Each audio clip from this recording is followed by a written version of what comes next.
dan kabarnya orang yang saling mencintai karena Allah, bertemu dan berpisah karena Allah. Kelak di hari akhirat Allah jadikan berada di atas manabir min nur, panggung-panggung dari cahaya. Laisu bil anbiya walakin yaghbituhumul anbiya. Mereka bukan para nabi, mereka bukan para wali, akan tetapi keberadaan mereka di atas mimbar-mimbar tersebut, di atas panggung-panggung tersebut membuat iri bahkan para wali. Siapakah kalian? Mereka menjawab, nahn, kami adalah umat Nabi Muhammad. Kami saling mencintai karena Allah, bertemu berpisah karena Allah. Mudah-mudahan Allah satukan hati kita dalam persaudaraan Islam insyaallah. Amin ya rabbal alamin. Kita mau bahas nih, mencintai karena Allah tuh kayak gimana sih? Dan siapa sajakah yang perlu kita cintai karena Allah? Dan bagaimana cara mencintainya? Kalau saya boleh garis bawah ini, mencintai karena Allah adalah mencintai yang benar dengan cara yang benar. Mencintai yang halal dengan cara yang halal. Itu namanya mencintai karena Allah. Nah, akan kita bahas siapa saja yang halal bahkan diperintah untuk kita mencintainya, dengan cara yang bagaimana kita mencintai orang tersebut. Mari kita bahas dalam pertemuan kali ini. Sebelumnya saya berharap semua teman-teman yang mendengarkan baca suratul Fatihah, kita minta kepada Allah semoga menjadi ilmu yang bermanfaat, menjadi ilmu yang jadi cahaya, memandu kita melewati jalan kehidupan kita hingga selamat kita ketika menghadap Allah Subhanahu wa taala suatu hari nanti.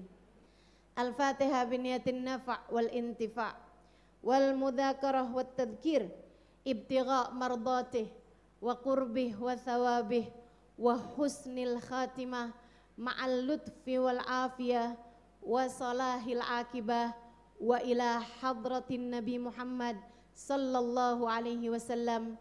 Al-Fatihah.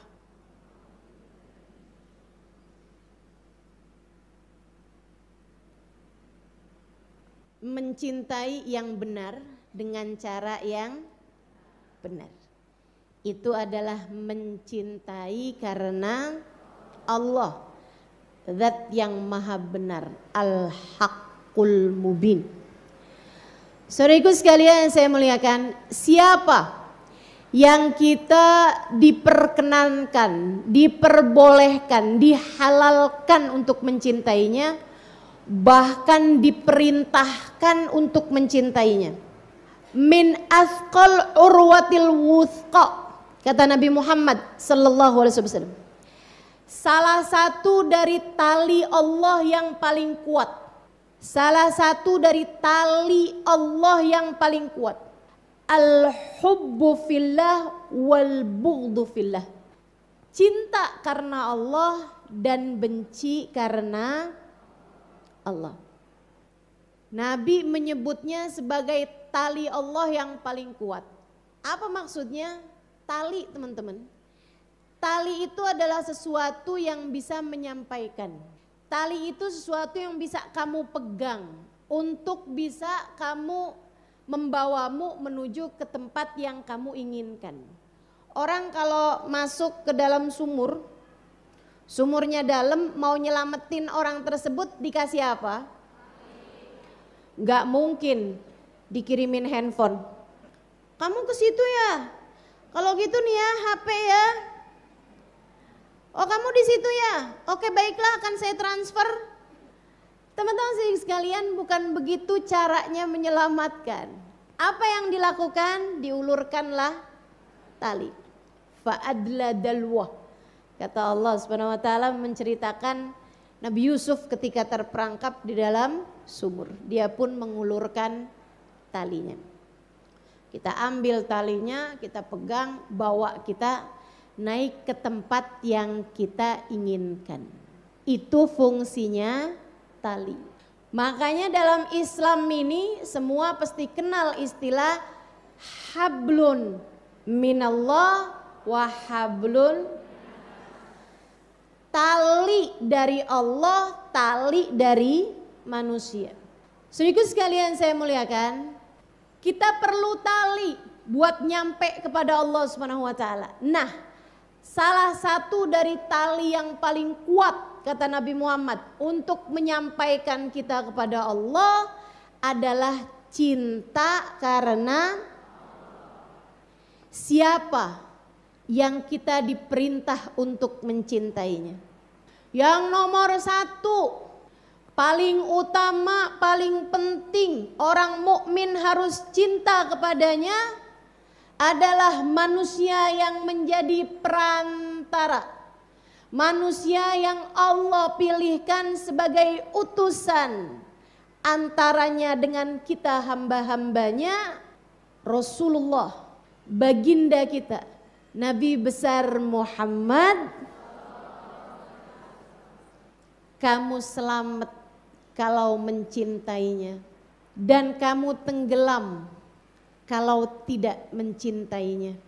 Bagindamu Nabi besar Muhammad.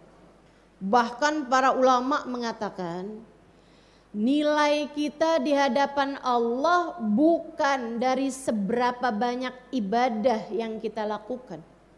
Seberapa besar Allah cinta kepadamu banyak ditentukan dari seberapa besar kamu cinta kepada kekasihnya Nabi besar Muhammad sallallahu alaihi wasallam. Terbukti dengan ucapan Nabi Muhammad kepada seorang sahabatnya, Sayyidina Abu Bakrin Siddiq radhiyallahu taala anhu wa ardah.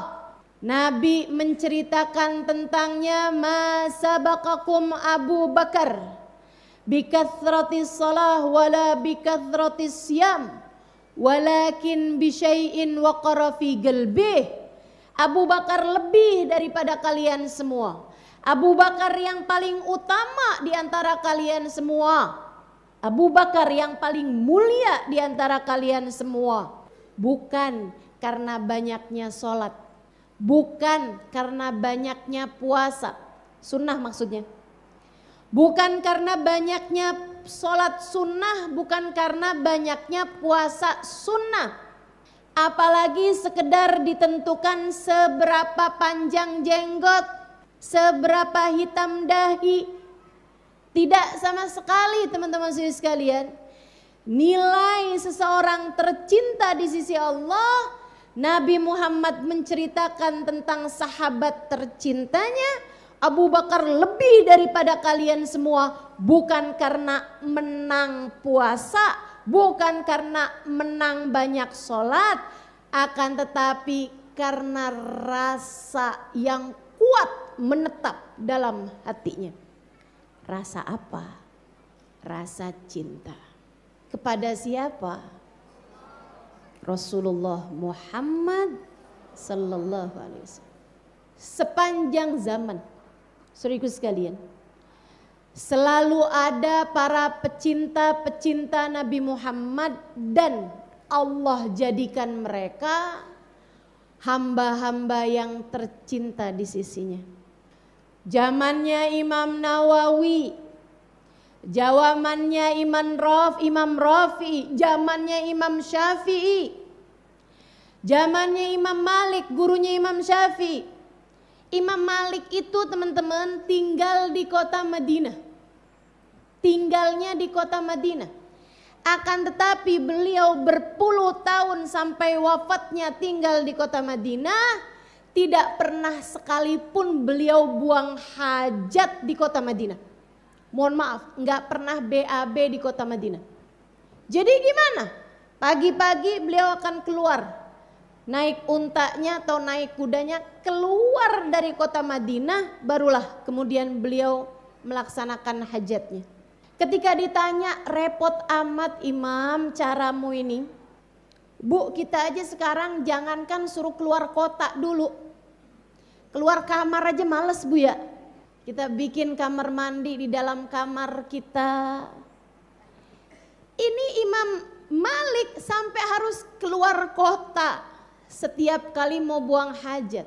Kenapa engkau melakukannya? Katanya Imam Malik, karena saya tidak mau kotoran saya berada di tanah yang bersambung dengan jasad mulia Nabi besar Muhammad. Saudaraku sekalian saya muliakan, cintanya kepada Nabi Muhammad luar biasa. Imam Malik alaihi ridwanallah. Sampai-sampai pernah satu waktu Imam Malik lagi duduk ngajar, baca hadis Nabi Muhammad. Tiba-tiba di tengah hadis yang panjang sedang beliau baca, mukanya merah. Abis merah biru, ungu, menghitam kemudian. Sampai selesai beliau membaca hadis Nabi Muhammad, beliau mengatakan shadaqa Rasulullah wa nahnu ala dzalika minasyahidin wasyakirin.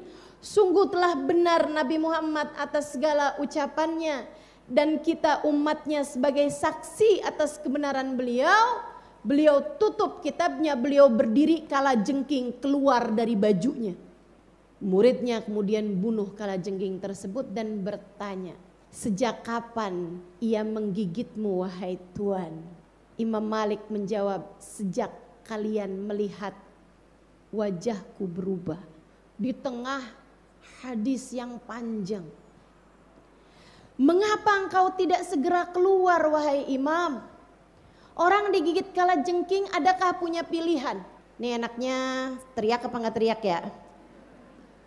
Secara spontan tentu saja. Akan tetapi Imam Malik cintanya kepada Nabi, hormatnya kepada Nabi, adabnya kepada Nabi membuat beliau rela menahan pedihnya racun sengatan kalajengking.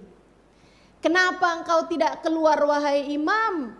Aku tidak mau memutuskan hadis Nabi Muhammad. Aku tidak mau menjadi orang kurang ajar yang seolah-olah Nabi sedang berbicara, Nabi sedang bersabda dan saya memutuskan ucapan beliau. Masya Allah. Karenanya beliau menjadi seseorang yang mulia di sisi Allah Subhanahu karena cintanya kepada Nabi.